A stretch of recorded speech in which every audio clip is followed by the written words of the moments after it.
주실 것 같습니다. 일단은 뭐 책을 이미 나눠드린 분도 계시고 오늘 이제 받으신 분도 계신데 이게 뭐 제가 왜 교수님이 이걸 배정하시는지 모르겠는데 너무 많은 스포를 하면 이건 예 뭐랄까 이제 책 내용을 알려드리는 거라서 그런 의미로 하진 않고요.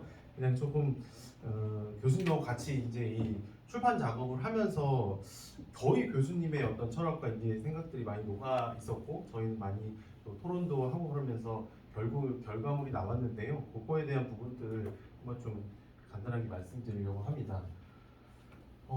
예. 그 앞에 오늘 서두에서도 말씀드렸듯이 사실은 오늘 주제가 되게 협상문화의 전환이지 않습니까? 그래서 그 곰곰이 생각해 보니까 왜 역사를 이렇게 또 교수님이 이렇게 그 컨셉을 잡으셨을까 봤는데 제가 지인 그 분한테 이 책을 선물을 드렸더니 하시는 말씀이 여기 서희 장군도 있기도 하고 초등학교 자녀한테 이거를 알려주신다고 하는 거예요. 그래서 그냥 요새는 위인전 잘 안 읽지 않습니까? 근데 보니까 협상 관련된 잘 아는 이제 인물들에 대해서 또 알려주고 이게 다 돌아가신 분이 아니라 또 생존에 살아있는 또 지금 분들이기 때문에 이런 교육도 자녀한테 이렇게 할 수 있겠구나. 그러면 결국은 문화라는 것은 지금 기성세대뿐만 아니라 우리 아이들이 이런 협상에 대해서 어떻게 보면은 그 뭐랄까요? 그 친숙하고 또 가지고 논다 그럴까요? 그냥 편하게 이제 정말 일상생활에도 친구들하고도 협상할 수 있는 그런 아이들이 이제 친숙하게 돼야지 이게 문화가 바뀌지 않을까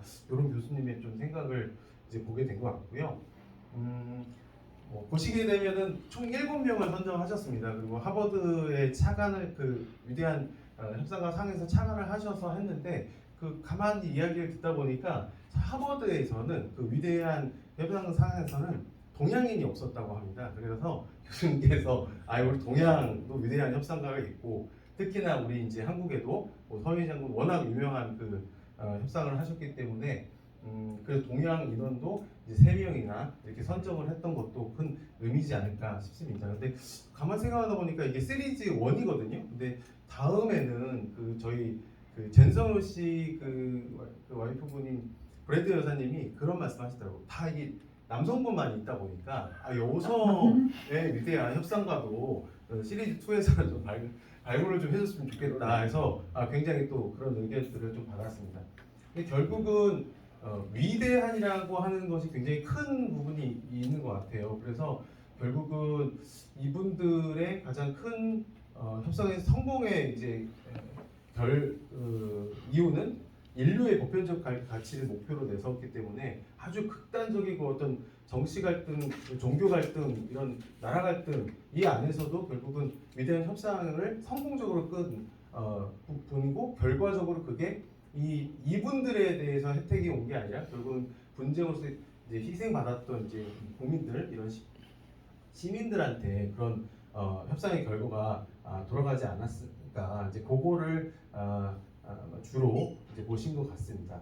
뭐 자세한 내용은 제가 또 이렇게 올려놨기 때문에 여기서 좀 의미 있는 건 뭐냐면 협상가라는 것은 협상만 있을 때 하는 협상가가 아니라 항상 그 협상 역량을 보유하고 항상 상시적으로 하는 거에 대해서 이제 교수님께서 협상가라고 이제 생각을 하신 것 같고요. 위대한이라고 하는 것도 아까 말씀드렸듯이 정말 사회 구성원이라든가 국민들에게 정말 큰 복리와 이제 평화를 부여하지 않았나. 그래서 이제 7명을 1차적으로 이제 선정을 했습니다.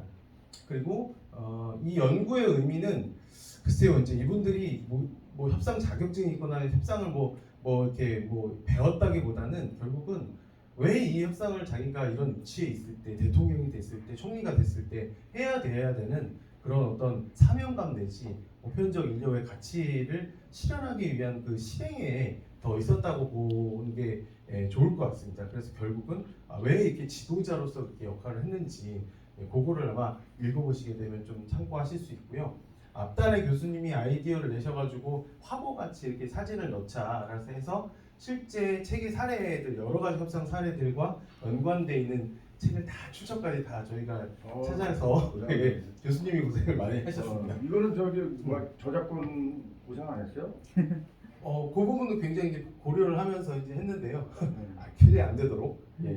그래서 화보들도 저희가 다 논의를 해서 했고 동양 쪽 할 때도 또 뭐 이렇게 소니 모리타 아키오 회장을 보면서 기존에 이제 소니만 알았다가 이 아키오 회장의 어떤 스토리나 협상 스토리나 이렇게 보면 이게 일본 기업 최초로 또 이제 뉴욕 상장을 하거나 이런 역사들도 좀 다시 한번 좀 공부하게 된 계기인 것 같습니다. 그래서 물론 교수님이 이제 뭐 여러 가지 이제 분석을 하셨겠지만 이 그 단순히 이게 이야기지 않습니까? 그래서 스토리텔링 차원에서 봤을 때 왜 그 가족 배경 뭐 이런 성장 이런 부분에서 왜 어떤 그런 위대한 협상을 할 수 있게 됐는지 이런 부분들 스킬이나 이런 특징 교훈들도 함께 이렇게 꼼꼼하게 이렇게 교수님이 이렇게 하셨고요. 그리고 동양 서양도 같이 이렇게 비교를 또 하셨고 그래서 결국은 뒤에 이제 나오는 것처럼 이렇게 서양 쪽의 인물에 대해서는 하나씩 다 이렇게 비교를 하셨습니다. 동서양도 비교를 하셨지만 서양 안에서도 이렇게 비교를 해서 도출을 이제 하셨고요. 동양편에서도 이렇게 이제 분석을 하셨습니다. 근데 주요하게 저희가 이제 생각했던 건 협상 전략, 그 다음에 협상가로서 우수한 부분들이 저희 이제 일반 대중한테 좀 뭔가 시사점이 있지 않을까. 그리고 협상을 저희가 배우고 실천해 나가는 저희 입장에서도 그 부분이 가장 이 책을 통해 가지고 또 전파하고 싶은 그런 부분이었습니다. 그냥 뭐 제가 이제 위에만 그냥 읽고 그냥 좀 넘어가도록 하겠습니다. 위대한 협상가를 분석을 하면서 이 교훈은 보니까 이제 어떤 이제 뭐 나라 문제나 뭐 가치 문제 뭐 이런 갈등이라도 대화 협상으로 할 수 있다는 믿음이 가장 중요한 것 같습니다. 신념이죠.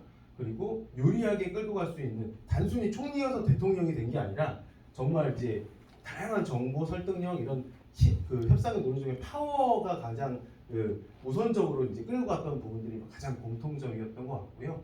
그리고 굉장히 뭐 그 대치 상황에 있던 무슨 뭐 그런 그 분쟁 상황, 뭐 전쟁 같이 이런 상황에서도 결국은 이제 상대 그 협상 상대에 대해서 너무나 당연하지만 굉장히 뭐 오바마라든지 이런 분들은 굉장히 그 정말 저희가 배울 수 있는 커뮤니케이션 스킬을 이제 구사를 했던 부분이 있고 뭐 이거는 당연히 이제 통합적 협상이라든지 측면에서는 저희가 당연히 이제 가져가야 되고요.